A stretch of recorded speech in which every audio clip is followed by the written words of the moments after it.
കോൺഗ്രസ് വണ്ടിയിൽ ഷൗക്കത്ത് മുന്നേറുമ്പോൾ പ്രവചനാതീതമായി ഒറ്റയ്ക്ക് നിന്ന് പോരാടിയ അൻവർ നേടിയ വോട്ടുകൾ ഞെട്ടിക്കുകയാണ്. ഈ നിമിഷത്തിലാണ് KPCC അധ്യക്ഷൻ സണ്ണി ജോസഫിന്റെ പ്രതികരണം ഏറെ ശ്രദ്ധ നേടുന്നത്.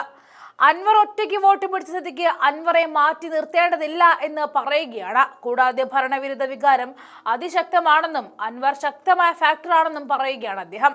സണ്ണി ജോസഫിനെ സംബന്ധിച്ച ഈ അധ്യക്ഷനായതിനു ശേഷമുള്ള ആദ്യ തിരഞ്ഞെടുപ്പായതുകൊണ്ട് തന്നെ ഈ വിജയം അദ്ദേഹത്തിന് കൂടിയുള്ളതാണ്. ഇത്രയും വോട്ട് കിട്ടുന്ന ഒരാളെ തള്ളാൻ കഴിയില്ല എന്നും സണ്ണി ജോസഫ് അൻവറിന് വേണ്ടി പറയുകയാണ്. അൻവറിനായി വാതിൽ തുറന്നിടുകയാണ് സണ്ണി ജോസഫ്. ആ വീഡിയോയിലേക്ക് പോകാം. അൻവർ വലിയ വോട്ട് പിടിക്കുന്നുണ്ടല്ലോ, ഇപ്പൊ അത് കുറഞ്ഞു. പോത്തുകലില് ഒരു ബൂത്തിൽ ഒരു വോട്ട് പോലും അൻവറിന് കിട്ടാത്ത ബൂത്ത്, എന്നാലും കുറച്ച് വോട്ട് പിടിച്ചിട്ടുണ്ട്. എത്ര ഇപ്പൊ അവസാനം പ്രതീക്ഷിക്കുന്നു ഇങ്ങനെ 10,000-ന്റെ മുകളിൽ, 10,000 വോട്ടിന്റെ മുകളിൽ ഭൂരിപക്ഷം കിട്ടും. എന്തായാലും പ്രതീക്ഷിച്ച കണക്കൂട്ടൽ ഏതാണ്ട് 12,000-നും ഇടയ്ക്കായിരുന്നു. അതിലേക്ക് എത്തണം. 10-നും 15-നും ഇടയ്ക്കാ പ്രതീക്ഷിച്ചത്. അതിലേക്ക് എത്തുമെന്ന് വിചാരിക്കും. ഒരു ഭരണവിരുദ്ധ വികാരമാണോ? ഭരണവിരുദ്ധ വികാരം ശക്തമാണ്. LDF-ന് കിട്ടാത്ത വോട്ടുകൾ ഭരണത്തിനെതിരായ വോട്ടുകളല്ലേ. ഭരണവിരുദ്ധ വികാരം അതിശക്തമാണ്. ഈ UDF-ന്റെ വോട്ട് അൻവർ ചോർത്തിട്ടുണ്ടോ? അത് പരിശോധിക്കണം. അൻവറിന് ചില സ്ഥലങ്ങളിൽ വിചാരിച്ചതിനേക്കാൾ കൂടുതൽ വോട്ട് കിട്ടിയിട്ടുണ്ട്. ഇപ്പൊ പോത്തേലിലേക്ക് വന്നപ്പം ആ ഒരു ട്രെൻഡ് മാറിയിട്ടുണ്ട്. എങ്കിലും UDF വോട്ടുകളും കുറച്ച് നഷ്ടപ്പെട്ടോ എന്നത് പരിശോധിക്കണം. ഈ അൻവർ കൂടി ഉണ്ടായിരുന്നെങ്കിൽ വലിയ ഒരു ഭൂരിപക്ഷത്തിലേക്കൊക്കെ പോകുമായിരുന്നു. ആ തീരുമാനം തെറ്റിപ്പോയോ ശരിക്കും? അതൊരു ഹൈപ്പോത്തറ്റിക്കൽ ക്വസ്റ്റ്യൻ അല്ലേ. അല്ല, അൻവറിന്റെ വോട്ട് കൂടി അങ്ങനെയിപ്പം വേറെ ആരും മത്സരിച്ചില്ലായിരുന്നെങ്കിൽ എതിരില്ലായിരിക്കല്ലോ. അങ്ങനെ കണക്കൂട്ടാൻ പറ്റില്ല. പോളിറ്റിക്സ് അല്ലേ. ഈ ഘട്ടത്തിലും ഈ മത്സരത്തിന്റെ ചിത്രത്തിലും UDF കംഫർട്ടബിൾ മെജോറിറ്റിയിൽ ജയിക്കുന്നു. അത് ഭരണവിരുദ്ധ ജനവികാരത്തിന്റെ ശക്തമായ പ്രതിഫലനം തന്നെയാണ്. അല്ല, ഈ അൻവർ ഒരു ഫാക്ടറായി അവിടെ മാറുന്നുണ്ട്. ശക്തമായ ഫാക്ടർ അല്ല, ചെറിയൊരു ഫാക്ടറാണ്. പ്രതീക്ഷിച്ചതിനേക്കാൾ വോട്ട് അൻവർ, റിയാലിറ്റി അതല്ലേ. അതായത് ഇപ്പൊ BJP കാൻഡിഡേറ്റ് നേടിയതിനേക്കാൾ വോട്ട് അൻവർ പിടിച്ചു എന്നുള്ളത് ഒരു റിയാലിറ്റിയാണ്. That much is there. അപ്പൊ അൻവറിന്റെ ഒരു ഘടകം എന്താണ്? LDF, UDF ഇത് രണ്ടും കൂടി ശക്തമായ മത്സരങ്ങൾ നടക്കുമ്പോൾ അൻവറിന് ഇത്രയും അധികം. അദ്ദേഹം അവിടെ 9 വർഷക്കാലം MLA ആയിരുന്നു. അദ്ദേഹം രാജിവെച്ചൊരു പശ്ചാത്തലമുണ്ട്. സർക്കാരിനെതിരെ ശക്തമായ കാര്യങ്ങൾ ഉയർത്തിക്കൊണ്ടാണ് അദ്ദേഹം രാജിവെച്ചത്. അദ്ദേഹത്തിന് കോണ്ടാക്ട് ഉണ്ട്. അദ്ദേഹത്തിന് കുറച്ച് ആളുകളുമായിട്ട് ബന്ധമുണ്ടെന്ന് ഇപ്പം ജനങ്ങള് വോട്ടിലൂടെ തെളിയിച്ചു.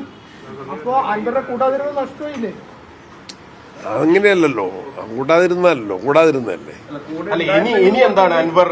അത് ഞങ്ങൾ ആലോചിച്ചു. That we will discuss and decide. നമ്മളത് ചർച്ച ചെയ്തിരുന്നു. ഞാനിപ്പോ പറഞ്ഞു കഴിഞ്ഞല്ലോ, ഇത്ര വോട്ട് കിട്ടുന്ന ആളെ നമുക്ക് തീരെ തള്ളാൻ പറ്റും.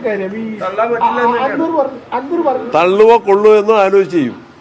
നിലവിലെ സാഹചര്യത്തിൽ തള്ളാൻ പറ്റാത്ത അത് ഞാൻ ഒറ്റയ്ക്ക് തീരുമാനിക്കേണ്ടതല്ല. We will discuss and decide.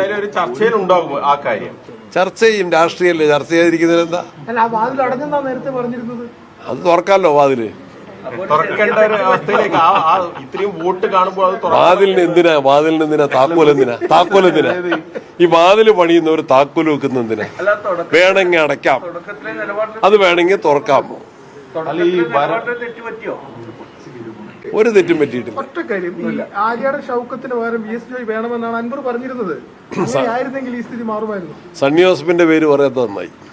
President, ഈ ഭരണവിരുദ്ധ ഈ 2 സ്ഥലത്ത് മത്സരിക്കാൻ പറ്റില്ലല്ലോ. പ്രസിഡന്റ്, ഭരണവിരുദ്ധ വികാരം ഉണ്ടെന്ന് പറയുന്നു. പക്ഷെ അത് ഈ അൻവർ കൂടി വോട്ട് പിടി, അത് സ്പ്ലിറ്റ് ആയില്ല സത്യത്തിൽ. അതല്ലേ റിസൾട്ട് കാണിക്കുന്നത്? കുറച്ചുകൂടി കംഫർട്ടബിൾ മാർജിനിൽ ഈ സമയത്ത് തന്നെ UDF എത്തേണ്ടതല്ലായിരുന്നു? അൻവർ കൂടി ഒപ്പം അല്ലല്ല. LDF 2 തവണ തുടർച്ചയായി ജയിച്ച നിയോജക മണ്ഡലത്തിൽ കംഫർട്ടബിൾ ആയിട്ടുള്ള ഒരു മെജോറിറ്റിക്ക് UDF-ന്റെ സ്ഥാനാർത്ഥി ജയിക്കുകയാണ്. അതാണ് കാണേണ്ടത്. ഈ ഇത്രയും റൗണ്ട് 6 റൗണ്ട് വോട്ടെണ്ണൽ പൂർത്തിയായി. അപ്പോൾ UDF ഇതിനേക്കാൾ വോട്ട് പ്രതീക്ഷിച്ചിരുന്നു? വലിയ വ്യത്യാസമില്ലെന്നല്ലേ ഇപ്പം മാധ്യമങ്ങളെല്ലാം വിലയിരുത്തുന്നത്. ചെറിയ വ്യത്യാസമുണ്ട്. 6000-ഓളം വോട്ടിന്റെ ലീഡാണ് ഇപ്പോഴുള്ളത്. ഞാൻ പറഞ്ഞിട്ടുണ്ട്, ഞാൻ നിങ്ങളെ എപ്പോൾ കണ്ടപ്പോഴും പറഞ്ഞിട്ടുണ്ട് 10,000-ന്റെ മുകളിലായിരിക്കും.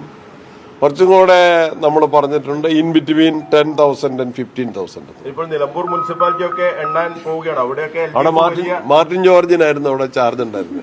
മാർട്ടിൻ പറയും എന്തെങ്കിലും സംഭവിച്ചാൽ കണ്ണൂർ DCFS ഉത്തരവാദിയാണ്. അതെ, എന്തായാലും വലിയ പ്രതീക്ഷ, ഭൂരിപക്ഷം നിങ്ങൾ കണക്ക് കൂട്ടി ആ രീതിയിലേക്ക് തന്നെ പോകും. ഏതാണ്ട് അതിനടുത്തെത്തും. ഫൈനൽ വരട്ടെ, ഫൈനൽ ചിത്രം വരട്ടെ.